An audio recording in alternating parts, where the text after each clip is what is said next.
सस्ते वाले दाल मसाले स्वाद हुआ बेकार। MDH की हल्दी मिर्ची धनिया करे कमाल। ये रंग दे, ये खुशबू दे, ये तीखा, ये कम पड़े। क्या निराला MDH मसाला। अभी देखिए फिर से एक नया हमारे पास खबर आ रही है। मुझे लग रहा कि इजराइल ने जो फाइटर जेट्स है, कई Iranian missile systems, radar installation जो है, जो इस्फहान और तेहरान में है, उनको उन्होंने डिस्ट्रॉय कर दिया है। इजराइल का यह कहना है कि इनका इस्तेमाल IDF के एयरक्राफ्ट को अटैक करने के लिए किया जाना था, यानी कि एक ताजा हमला इजराइल ने कर दिया है। दोनों तरफ से बमबारी होती रहेगी तो फिर कोई सुलह तो हो ही नहीं सकती, कोई बातचीत भी नहीं हो सकती। देखिए सबसे बड़ी बात इसमें यह है जो समझने वाली है। देखिए मैं पहली बात तो क्लैरिफाई कर दूं, जो इराक, एक सेकंड आ रही हो आपके पास। हाँ 30 सेकंड में एक सेकंड जो इराक की बात कर रहे थे कि वहां पे ये जो प्रोस्टिट्यूशन का जो पूरा नेटवर्क जो है वो ईरान स्पॉन्सर्ड वो चल रहा है और वो वेल्थ जनरेट करने के लिए, ये बात मैं नहीं कह रहा हूँ। आपके जो पैनलिस्ट हैं इनसे कहिए कि जाकर के BBC पे देख ले, BBC ने डॉक्यूमेंट्री बनाई हुई है, शायद ये पढ़ते नहीं है। दूसरी बात ये है कि आप मुझे बता दीजिए, मोरक्को के अंदर रजीम चेंज हुआ, इजिप्ट के अंदर मुस्लिम ब्रदरहुड ने रजीम चेंज किया तहरीर स्क्वायर के ऊपर, हम सब ने उसको कवर किया हुआ है। तो ये सब के पीछे कौन था? पूरे मिडिल ईस्ट में, पूरे वेस्ट एशिया में, चाहे हिजबुल्लाह हो, चाहे हमास हो, चाहे ये हुथीज हो, इस तरह की जितनी भी तंजीमें हैं, ये किसने बनाई है, उनको पैसा किसने दिया है? जब वो ये कह रहे थे ना कि इजराइल ने पहले हमला किया है, तो आप मुझे बताइए कि जो हिजबुल्लाह और हमास और हुथीज का जो हमला है वो ईरान का हमला नहीं माना जाएगा? क्या लश्कर तैयबा या जैश ए मोहम्मद जब भारत पे हमला करते हैं तो क्या हम उसको पाकिस्तान का हमला नहीं मानते हैं? ये तो आर्गुमेंट पाकिस्तानियों का आर्गुमेंट है कि भाई ये तो इंडिपेंडेंट ऑर्गेनाइजेशन से ये करती है, हमारा इनसे क्या लेना देना है। वही बात आपके यहाँ पे पैनलिस्ट बैठ के कर रहे हैं कि भाई हिजबुल्लाह और हमास जो करते हैं उससे ईरान का क्या लेना देना है। भाई ईरानियन जो इजरायली सिटीजन्स हैं वो मर रहे हैं, और आज से नहीं मर रहे हैं, पिछले 40 साल से लगातार वो आतंकवादी हमलों में मर रहे हैं। 1982 में बनी थी ये हिजबुल्लाह जो है, 1982 से लेकर आज तक कितने सैकड़ों उन्होंने यहूदी मारे हैं, तो वो हमला नहीं माना जाएगा। और ईरान जो है इट इज बेसिकली वो एक, मैं कहता हूं वो कैंसर है उस पूरे रीजन का। आप मुझे बताइए कि पूरे वेस्ट एशिया में कोई भी अरब कंट्री ईरान के साथ क्यों नहीं खड़ी है? क्योंकि वो सारे विक्टिम हैं। हुथीज जब मिसाइल फायर करते हैं तो मक्के और मदीने के ऊपर भी मिसाइल फायर करते हैं, उन्होंने पास में किया हुआ है। रहमानी कह रहे हैं कि सारी कंट्रीज खड़ी हैं उनके साथ। कौन खड़ा है ईरान के साथ? अमेरिका का बेस है सब आप मुझे बताइए, जो मिसाइलें आ रही हैं ईरान से, उनको सबसे पहले रास्ते में कौन काउंटर कर रहा है? जॉर्डेनियन एयरफोर्स काउंटर कर रही है। आप मुझे बताइए, और जॉर्डन का जो किंग है वो डायरेक्ट डिसेंडेंट है प्रॉफेट मोहम्मद का। और मैं आपको एक चीज बता दूं, देखिए मैं कह रहा हूं बार बार, ये लड़ाई जो है ये इजराइल की लड़ाई नहीं है। ईरान की जो लड़ाई है वो मक्के और मदीने की लड़ाई है। ये 1400 साल पुरानी सक्सेशन की लड़ाई है। ये वो सक्सेशन है जिसमें वो अपने आप को राइटफुल एयर्स मानते हैं। एक्सपर्ट साहब ये बताइए, मक्के और मदीने पे कब हमला किया ईरान ने? पास्ट में भी, आज से 10 साल पहले उन्होंने स्टेटमेंट दी थी कि मक्का मदीना में हरमैन शरीफैन को छोड़ करके पूरा का पूरा सऊदी अरेबिया उड़ा के रख देंगे। इमाम खमेनी ने ये स्टेटमेंट दी हुई है मीडिया के अंदर। और खुद MBS की जो स्टेटमेंट्स आती हैं, जो पिछले 1 साल तक जो आ रही थी, जब चाइना ने मीडिएशन नहीं कराई थी इन दोनों के बीच में, आप जाकर के वो स्टेटमेंट सुन लीजिए। मोहम्मद बिन सलमान ने सबसे बड़ा आतंकवादी बोला था उसको, मॉडर्न डे का हिटलर मोहम्मद बिन सलमान ने बोला था, इजरायलियों ने नहीं बोला था इमाम खमेनी को।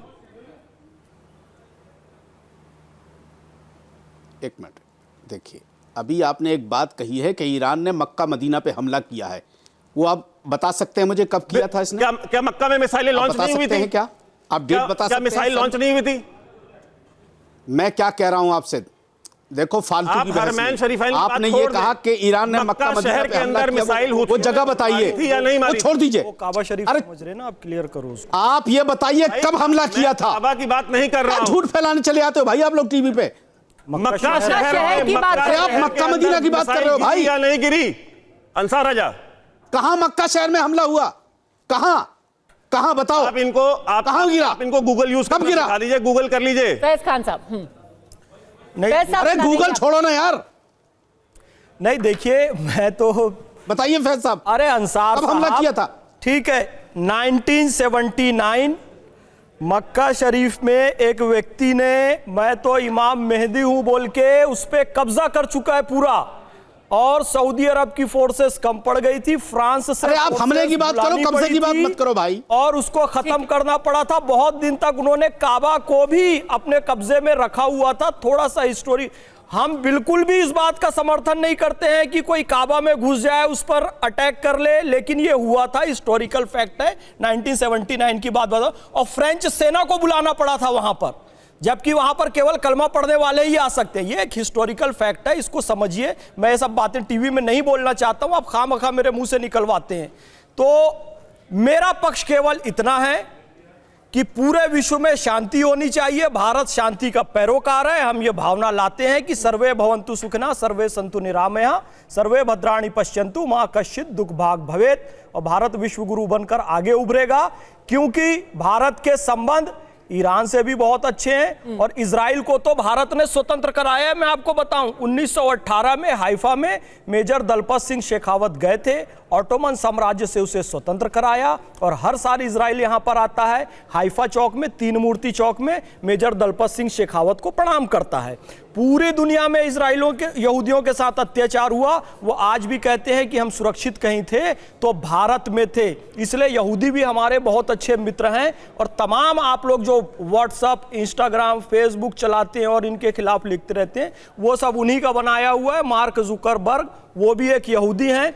इसलिए इतनी दुश्मनी, इतनी कट्टरता किसी से ठीक नहीं है। भारत का पक्ष जहां तक है, भारत अभी संतुलित पक्ष लेकर चल रहा है। लेकिन फिर चेतावनी, ईरान का समर्थन करते करते भारत के हिंदुओं के विरोध में मत लिखने लग जाना। ठीक है, इस वक्त और खबर आ रही है, नॉर्थ इजराइल पर एक बार फिर से मिसाइल से हमला किया गया है। ईरान ने बैलिस्टिक मिसाइल दागी है नॉर्थ इजराइल के ऊपर। तस्लीम रहमानी साहब, एक तरीके से ये इजराइल का कॉन्फिडेंस भी दिखाता है। ये तो ईरान ने जवाबी हमला किया है, लेकिन लगातार वो इमेजेस रिलीज कर रहे हैं, वो तस्वीरें रिलीज कर रहे हैं कि हम जो रेडार इंस्टॉलेशंस हैं, जो उनके प्लेन्स हैं, जो उनकी न्यूक्लियर साइट्स हैं, ईरान के अंदर घुस करके हमला करेंगे। और उन्होंने तो यहां तक कह दिया है कि पूरी जो एयर स्पेस है अभी वो इजराइल के कब्जे पर है। कितने दिनों तक ईरान इसको सस्टेन कर पाएगा? जो अभी हम एक्शन देख रहे हैं ईरान की तरफ से, कितने दिनों तक वो सस्टेन कर पाएगा? पद्मजा जी, मैं बहुत मायूसी के साथ बैठा हुआ हूँ आपके इस चैनल पे। मैं आमतौर पर टेलीविजन चैनल्स पे इन दिनों जाना पसंद नहीं करता। उसके रीज़न वही है जो इस चैनल पे हो रहा है। फारसी की एक कहावत है, ईरान की ज़बान फारसी है, हम लोग भी यहाँ पर, हमारे यहाँ भी एक ऑफिशियल लैंग्वेजेस में है वो कहावत है, जवाब जाहिला बशत खामोश। जहालत का सबसे बेहतरीन जवाब खामोशी होता है, इसलिए चुप बैठे हैं। जहाँ तक आप, मैं इसके मजहबी पार्ट पे तो गुफ्तगू कर ही नहीं रहा, उसके बहुत सारे दूसरे आयाम हैं, मैं उस पर बात करूँगा जो उस लेवल पे, तो वहाँ करेंगे। मैं सिर्फ उसके पॉलिटिकल लेवल पे बात कर रहा हूँ, इसलिए कि मैं स्टूडेंट हूँ पॉलिटिक्स का, और उसमें वेस्ट एशिया की पॉलिटिक्स भी है। देखिए, मुकाबला तो दोनों तरफ हो रहा है। ऐसा तो है नहीं कि इसराइल हमला नहीं करेगा, इसराइल इससे ज्यादा ताकतवर हमले कर सकता है। ईरान भी हमले कर रहा है, मुस्तकिल दोनों तरफ से बराबर जवाब है। और हमको अंदाजा है कल परसों में इसराइल की तरफ से और ज्यादा सख्त हमले होंगे, उसमें तेहरान को और ईरान के दीगर शहरों को बहुत से नुकसानात पहुंच सकते हैं। इसमें ये इसको रियलिज्म के नुक्ता नजर से ये देखना चाहिए। लेकिन क्या वो सरेंडर हो जाएगा?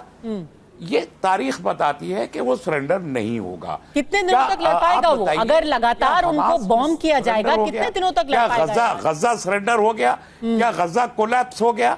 सिर्फ 23 लाख लोगों का गजा 2 साल में क्या उसने सरेंडर कर दिया? इतनी बड़ी लीडरशिप को खत्म करने के बाद, ये बड़ा पॉइंट है वैभव सिंह, जब इतने दिनों तक गाजा इजराइल को रेजिस्ट कर पाया है, ईरान के पास तो फिर भी बहुत अच्छी मिसाइल टेक्नोलॉजी है।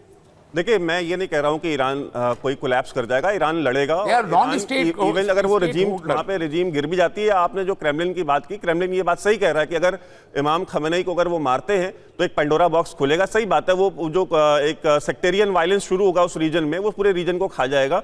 और एक शिया सुन्नी, और आप देख रहे हैं आसिम मुनीर वहाँ वाशिंगटन में बैठे हुए हैं और वहाँ पे वो वादे वहीद कर रहे हैं, एक हफ्ते से बैठे हुए हैं अमेरिका में, और वो बता रहे हैं किस तरह से जुंदुल्ला को यूज करना है। जुंदुल्ला जो कि एक शिया ऑर्गेनाइजेशन है, जो कि पाकिस्तान ISI जो है उसको स्पॉन्सर करती है, तो उसको किस तरह से यूज करना है। Islamic State Khorasan province ISKP को किस तरह से यूज करना है। और ये जो पूरी सेक्टेरियन वायलेंस वहां पे शुरू होगी वो तो चलेगी, और ईरान लड़ेगा भी, ईरान आखिरी दम तक लड़ेगा। उनकी एक 5000 साल की अपनी एक हिस्ट्री है, एक कल्चरल हिस्ट्री है, प्राउड कंट्री है, प्राउड लोग हैं, वो ऐसा गिव अप नहीं करेंगे। और जो आपके पैनलिस्ट कह रहे थे कि कब यहाँ पे मिसाइल, ये रॉयटर्स की खबर है, ठीक है, 21 मई 2019 की खबर है ये, रॉयटर्स की। और इसमें लिखा हुआ है, Saudi Arabia says it intercepted Houthi missiles in Mecca province, ठीक है, तो ये हो गया जो है आपकी, जो आप पूछ रहे थे कहां पे, ये रॉयटर्स की खबर है। दूसरी बात आप समझ लीजिए कि ये जो लड़ाई है पन्ना जी, आपके व्यूअर्स को समझना जरूरी है, टारगेटेड ऑन आराम को, ठीक है, और टारगेटेड आराम को कंपनी। अरे आप तो बार-बार प्रवक्ता रॉयटर्स की खबर है। आपकी अजीब आदत है, आप किसी को बोलने नहीं देते, आप बार-बार बीच में बोलते हैं। दूसरी बात देखिए, आप एक बात समझिए, ये जो लड़ाई है, ये आपने नाम करेक्ट कर दिया, और ये जो कस्टोडियन ऑफ 2 होली मॉस्क है, अल सऊद फैमिली, ये उनके खिलाफ की लड़ाई है। और ये बात हम नहीं, ये बात एमबीएस ने ही बोली है। वो जेरूसलम जो है ना, अल-अक्सा जो है, वो रास्ते में पड़ता है, तो उसका जो फर्स्ट स्टॉप है उस ग्रेट वॉर का, जो कि वहां तक सऊदी अरेबिया तक जानी है, उसमें जो कब्जा जाना है ईरान का, इमाम खमेनी को जो कब्जा चाहिए वहां पे, वो रास्ता जो है ना, वो रोड जेरूसलम होके जाती है, जो कि इजराइल की राजधानी है। और जेरूसलम के ऊपर जब कब्जा होगा अल-अक्सा पे, फिर अगला स्टॉप जो है ना उनका वहां पे है। इसीलिए अरब स्टेट्स जितने भी हैं, वो बार बार जो है वो इसके ऊपर ऑफिशियल स्टेटमेंट कुछ भी वो लेटर इशू कर दें, लेकिन वो सपोर्ट दे रहे हैं, ऑन ग्राउंड सपोर्ट दे रहे हैं इजराइल को। और अगर आप ईरानियन रेटोरिक भी सुने, मोहम्मद मरांडी जैसे जो स्पोक्स पर्सन है ईरानियन रेजिम के, वो बार बार क्या बोलते हैं, वो कहते हैं कि अगर ये वॉर प्रोलॉन्ग हुई तो इनकी जो स्मॉल टाइनी किंगडम्स हैं ना पूरे वेस्ट एशिया में, हम किसी को भी नहीं छोड़ेंगे, हम इन सबको टारगेट करेंगे। तो वो जो स्मॉल टाइनी किंगडम्स हैं वो कौन सी हैं? वो यही अमीराती रॉयल फैमिली है, वो यही सऊदी रॉयल फैमिली है, वो कुवैत की रॉयल फैमिली है, ये इनकी बात करते हैं। ठीक है, तो कितने दिनों तक ये जंग चलेगी? और जो फाइट फॉर पब्लिक ओपिनियन है, यानी कि ग्लोबल ओपिनियन, क्या धीरे धीरे इजराइल के हाथों से खिसकेगा? क्या यही सोचते हुए कि अब अमेरिका ने भी अब 2 हफ्ते और की मोहलत अपने लिए ली है? ये एक चिट्ठी है जो कि ईरान के परमानेंट रिप्रेजेंटेटिव यूनाइटेड नेशंस, संयुक्त राष्ट्र, उन्होंने लिखा है, जहां पर उन्होंने कहा है कि ह्यूमन राइट्स वायलेशंस किए जा रहे हैं ईरान के अंदर, सिविलियन एरियाज को इजराइल बॉम्ब कर रहा है। तो दोनों तरफ से लगातार ये कोशिश की जा रही है कि एक तरफ जंग जमीन पर और दूसरी तरफ एक जंग हो रही है फॉर पब्लिक ओपिनियन।